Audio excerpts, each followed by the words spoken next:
You're inside the Taylor Tilton Hour. Be sure to check out our podcast, The Taylor Tilton Show, streaming live every Tuesday at 9 a.m. Central on YouTube and Facebook with replays on Spotify and Google. Then enjoy the Taylor Tilton Hour on Comcast channels throughout the Southeast. For more information about the host of the show, visit ChristieTaylorConsulting.com.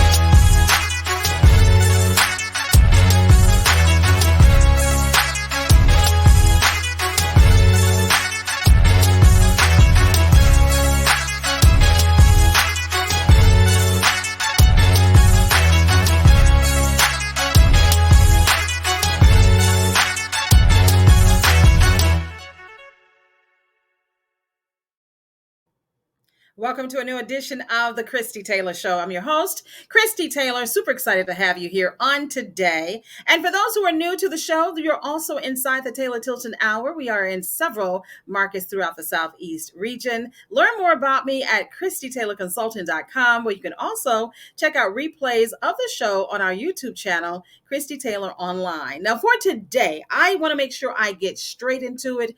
This is going to be a very interesting conversation on today. I have the pleasure of talking to Freeway Rick Ross. Now, Ricky Donnell, Freeway Rick Ross, born January 26, 1960, is an American author and convicted drug trafficker, best known for the drug empire he established in Los Angeles, California in the early to mid 1990s that turned out to be directly connected to the Iran-Contra scandal. Now, after a stint in prison, his reconnection with a friend turned government informant led to Freeway Rick Ross being sentenced to life in prison, though the sentence was shortened on appeal and Ross was released in 2009. Over the past several years, this author turned prison reform activist has ventured into the cannabis and boxing industries with the intent to rebuild his empire. I want you all to help me welcome to the Christie Taylor Show, the one, the only, Freeway Rick Ross. Hey, what's up, Christie? Oh my goodness. First of all, I want to just say it's an honor having you on this show. Of course, you are world famous. And I've had the joy of meeting you a couple weeks ago, and you Yes. obliged me to have you as a guest. So thank you very much. And of course, for those who may not, because honestly, I had to do a little bit more research. I've heard of you. I've seen, connections, just bits and pieces, but there's a lot to who you are beyond just the infamous moniker of Freeway Rick Ross. Can we roll it back to who you were growing up, some of your ambitions prior to the drug trade? Well, when I grew up in South Central LA, and I guess my life really is kind of like an American story. I've touched so many different sectors in America. From a lot of the things that's wrong with America to a lot of the things that we need to get together to get right. But I grew up in South Central Los Angeles. At one time, I wanted to be a gang member. I wanted to be a Crip. I remember when I first saw the Crips, it was, to me, the most exciting thing I'd ever saw before in my life. 20 or 30 black men hanging out together, wearing the same colors. It was like almost like a team, So here I was, 10, 11 years old. I thought it was the coolest shit in the world. Excuse my French. But before I was old enough to actually join the gang, I found out about tennis, and I started playing tennis at about 12 years old and got to be pretty good. Played all the way up into high school. Could have got a scholarship, but my reading ability wasn't there, so I couldn't go to college. And after that, I found myself back in South Central LA, hanging out with the guys who wasn't as fortunate as I was to start playing tennis. Well, they were turned actually gang members. And these are the guys that I started back hanging out with. And that brings me to another project that I'm working on right now. 3 of my friends that I went to elementary school with and junior high school with recently got out of prison. One did 45 years and one did 39, I think, and one did like 35 or 36 years. Mm-hmm. So these guys have been gone all their life. They missed all their 20s, all their 30s and 40s and 50s. And and now they're just out and seeing them readjust to society.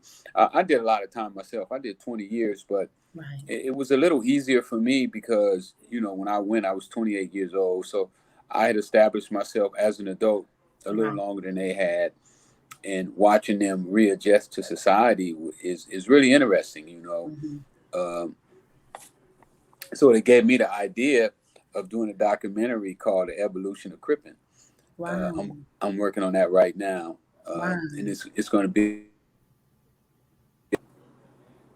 I'm just listening to your story, and speaking about documentary, I had the opportunity to check out the documentary that is out. Cracking the system. Oh, you Which, saw Crack in the System? oh yeah, oh yeah, very well Well, done, very well done. well, And even though I didn't get any credits for it, I wrote that while I was in prison. That really was 65 to 70% of that was my work. It was eventually taken from me and all the credits and everything. The networks didn't want. I don't know. It's something about our society right now that we're so stuck on not giving certain people credits, Mhm. uh, uh, that they didn't want to do the documentary if it was known that I had wrote the documentary and that I had helped produce the documentary. They felt that it would be a turnoff to people, as if I couldn't tell my story truly. Like I, I don't have to lie to nobody. You know what Yeah. I'm saying? You don't pay my rent. You don't feed my kids. So I don't have to lie to you. And but the networks was just so stronghold on not having me as part of the. They wanted me to be the actor, and it's Correct. They perfectly wanted you fine to with be the me. central figure because the way they crafted the story and the way the story was crafted was, of course, that you were at the centerpiece of what turned out to be really an international governmental scandal. And Yes, that reached around the globe, but was centered in South Central. Now, of course, for those who know me, I do have, as a screenwriter and a storyteller and a poet, I understand how in the crafting the story and even the mechanics, because I think they gave the main credit to what, Mark Levine, is that correct? yeah, and he did nothing on the piece but put up $60,000. That's all he did. So as an executive director, and those who, as the money game, they wanted to have that. But what I found interesting about the story overall is that when you talk about, first of all, you're from Texas, and then you were a transplant into the South Central area with your mom and your brother, that really there's a part in that story, in that documentary, where you said that Arthur Ashe was of course at that time one of the largest tennis players in the world, and The he was largest, the the largest. largest, correct, thank you, the largest tennis player in the world in the 70s and 80s, and that was inspiration for you as well as some of your friends who had started playing tennis and was starting going back to that, having the uniforms and having that sense of uniformity and brotherhood like the Crips. But what I found, honestly, being a person who was, my mom put books in our hands early on, and when we lived in DC, the fact that illiteracy really changed the course of your life, and you speak to it in the documentary, that when you went to go to college, and your friend conveys that it was the issue of filling out the application. I found that to be jarring, but I understand that that is oftentimes one of the realities that happen in our communities, that those who are incarcerated or those who lead a life have had educational issues. Was it something that, um, was it, what caused that in your life? Well, and since you mentioned that incarceration, 65% of the guys in prison can't read, and then I would say another 15 or 20% can't comprehend what they read. So we're talking about a problem that definitely needs to be addressed. Um, I don't know what I don't know. In my situation, I really don't know what happened.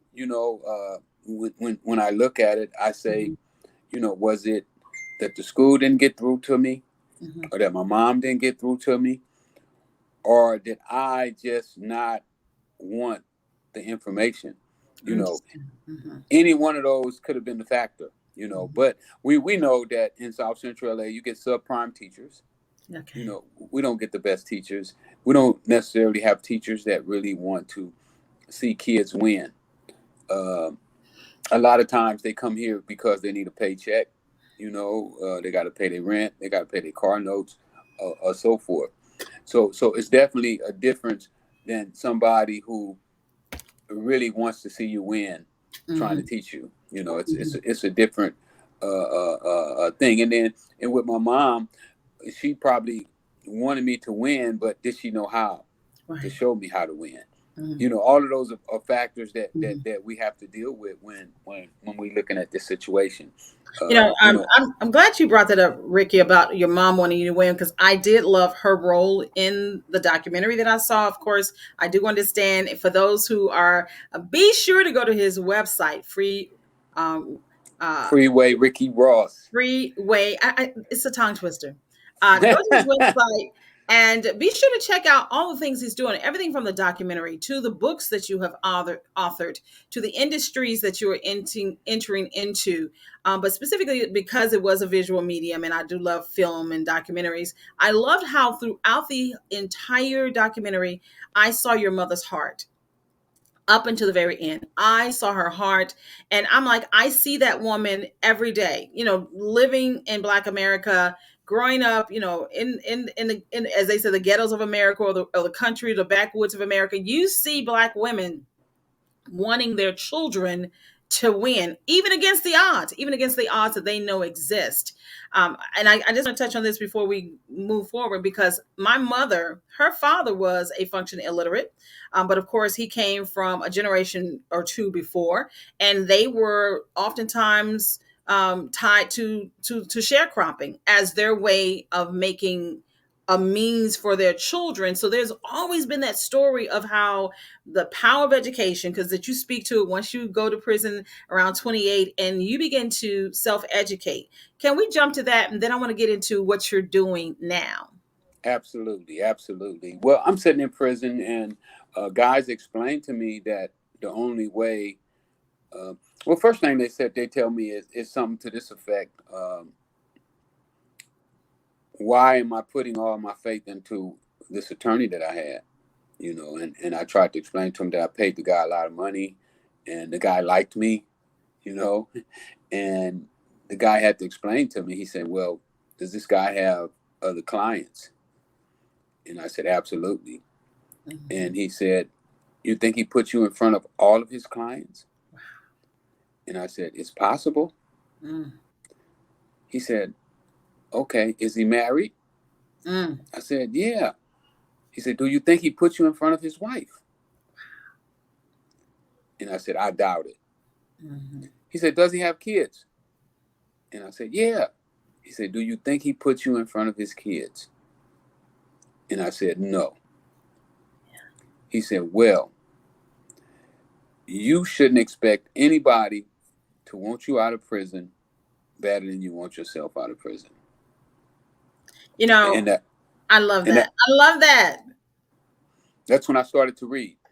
One of the things too, I mean, of course, I've had a chance to check out some of your other interviews, and be sure you all, there is a treasure trove of interviews and articles and about this amazing person. And I call you amazing because even though you're infamous in one regard, and I'm looking at you have your freeway keys to success, and that's a book in and of itself.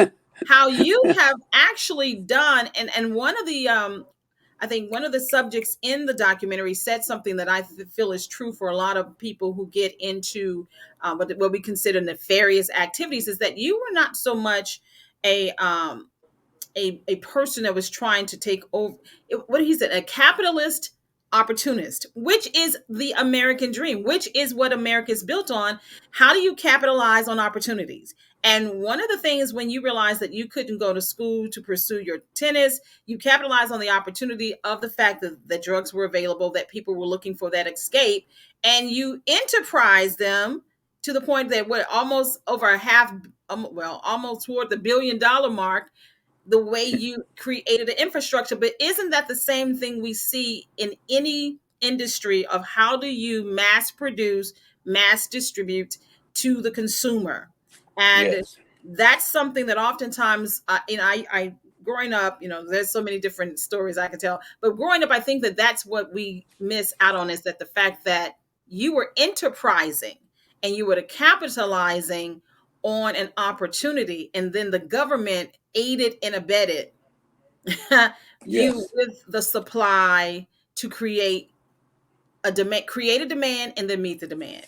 And then, I mean, you could even go further than that, right? If you start looking at the big picture, the whole picture, Mhm. that there was a movie that came out in the early '70s called Superfly, and in this movie, we see a black man who does something that I never saw a black man do before. He beat the cops, and growing up here in South Central LA, I've been made to sit on the ground, lay down on your stomach, Right. by the cops. I Mhm. mean, nothing like what they're doing today. I mean, we thought we had it bad.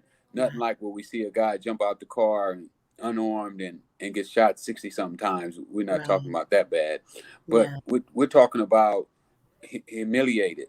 You Mm. know, they don't care what you're wearing. You could have on your brand new clothes, and they still make you lay down on the ground on your stomach. And I've been treated like that before, so I had Mhm. created a little thing about the cops from an early age. And when my cousin takes me to see this movie Superfly, and I see this guy stare down and beat down the cops, I fell in love with him. It's interesting that you bring that movie up, because a lot of people were inspired by what we call the era of the Black exploitation, where even in the most degraded areas of our community, we found a way to win. And I want to kind of use it as a flip, because we're constantly, as human beings, as God creation, finding ways to win. And oftentimes our way to win starts with our mind. And I want to get to those keys to success, because you used it on both sides of the track. First of all, where did you come into the philosophy of positive thinking? And let me also interject this for those who are watching, and for those who are going to watch the documentary, get the books, all that nature, go to his website. You'll also find out that you were not so much anti-violence due to some tragedy growing up, but you definitely did not include that into your drug empire. But you used more marketing strategy. Can we talk about the mindset you had, that was like, I don't need the violence, but the marketing and the positive mindset? Well, I saw my mom kill my uncle. I was standing on her side when she did it. Um, um, it was tragic for me because my uncle had become almost like a father figure. Me and my mom was living with him when we moved to California. So to be there and have him taken out of my life was really tragic for me at a very young age. So I understood at a young age that once somebody died, they would never come back. And when I started selling drugs, one of my first commitments to myself was that I would never hurt anybody unless it was in self defense. So Mhm. I made that part of my what do they call it when the corporations do they little thing that they live Mission by? statement. Yeah, your Yeah, that was. mission statement. I guess You that had was a part of mission my mission statement. statement. Yeah, Yeah. I didn't know what a mission statement was at that time, but I definitely knew that I didn't want to hurt anybody and I didn't want to see anybody get hurt. So I Now, made that part of my mission. mission statement. I don't want to, for people who may be, on all different sides of what happened over the last 30, 50 years, when it came to the fact that the crack cocaine epidemic did decimate the Black community. And you were a part of that, or if not at the forefront or the vanguard of that, across the country. But at the same token, you have also, because of your life experience, become more so, as you said, learning how to read and understanding how to plead your own case, and reaching to get an appeal. Because I mean, I have to applaud you that not only did you learn how to read and comprehend, you learn how to read and comprehend legal documents. That that's Yes, and that's another that's a lot. language. The That's average another language. person with a high school and college degree cannot read and comprehend legal documents, but you were able to do it to the degree that you were able to have your life sentence reduced to 20 years and post your release in 2009. Can you kind of give me an idea of what you've been doing for the last decade? Well, when I was in prison, I was preparing to get out. Did you get to read the LA Magazine article they did on me? I have. I'm going to read that. Yes, sir. My obituary. They called it, LA Magazine did what they call writing my obituary, and in that article, I kind of laid out to them what I was going to be doing. I told them that I would be doing mixtapes, that I was going to do a book, a documentary, a movie, boxing, and it's kind of like a prophecy, but it also, now that I look back at it, it was my business plan. It was me laying out, even though I didn't have it wrote down, because I still wasn't somebody who really likes to write. But what I did is I put my business plan in my head, and I cemented it there. So whenever anybody would ask me, I could always tell them the things that I would be doing. So I've been out now 14 years almost. I put out mixtapes, with some guys that even made it famous. Freddie Gibbs, was on some of those mixtapes. Jay Worthy, this other guy too, I can't think of his name. One of the big R&B singers right now that from Canada. I can't think of his name, but he's big right now. Not as big as Chris Brown, but in that same league. Okay. I put out a few T-shirt lines. I have one T-shirt that they're bootlegging all over the internet. The real Rick Ross is not. The real Rick Ross is not a rapper. That's a whole storyline right there.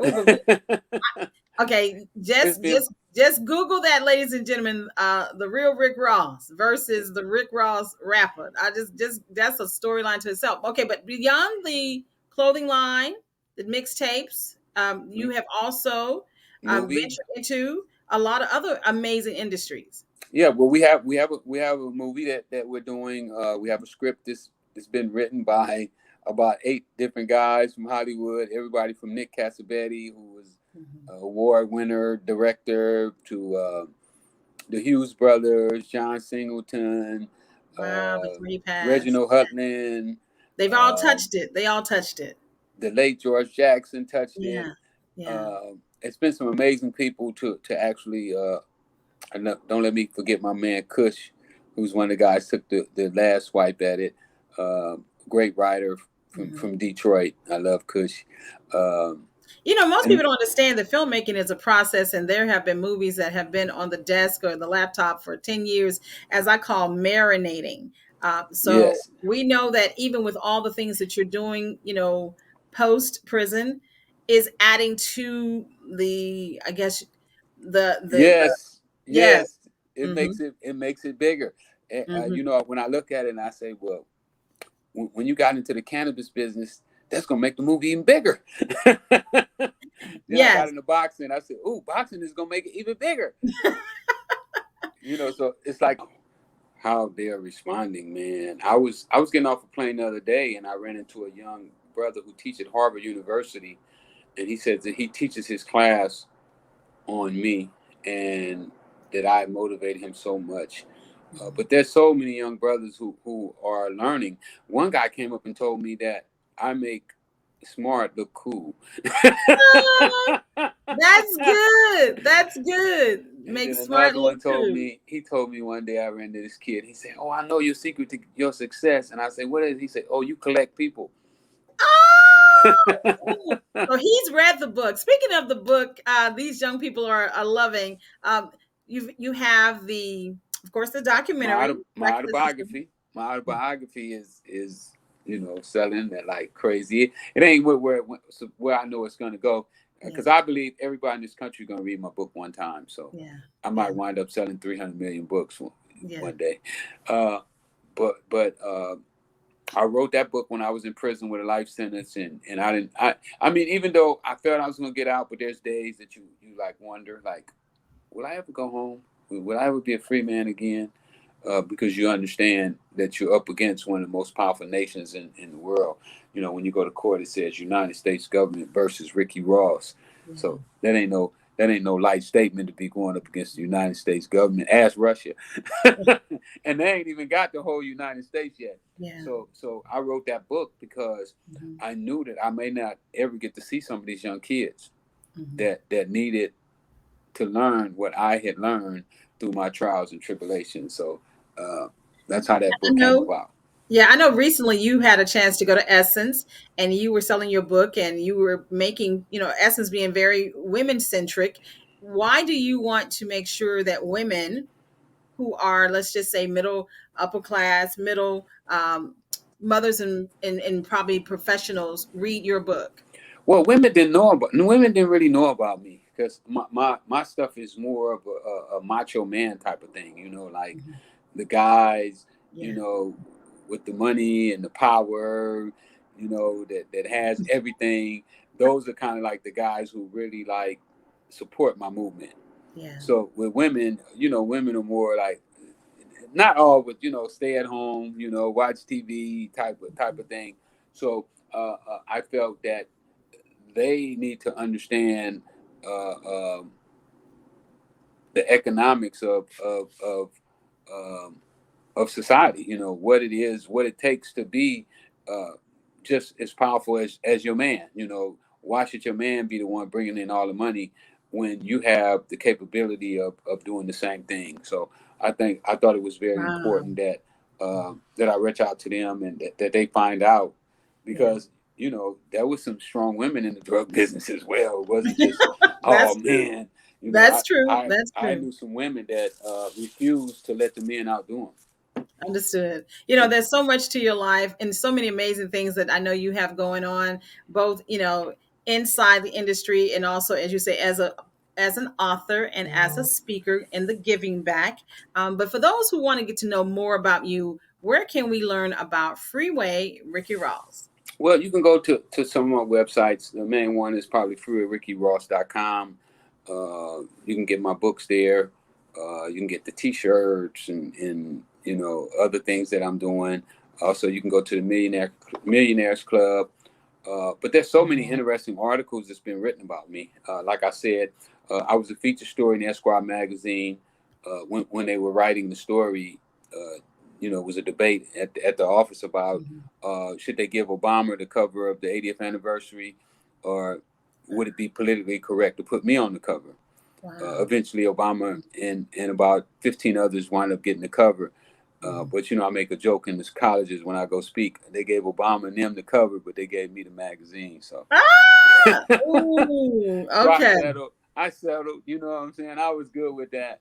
Uh, Speaking of the book, for those,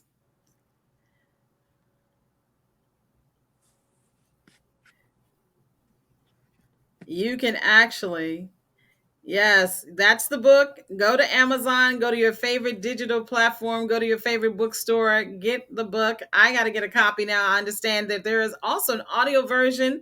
So I think that's the route I'm going to take because, oh my God, what an amazing person. and my book is gonna be an NFT really, because Oh, congratulations. I'm gonna have 100 book party, and the only way they'll be able to get in to party is with a book signed and autographed by me. So if you go to Amazon and buy it, I won't autograph it for you.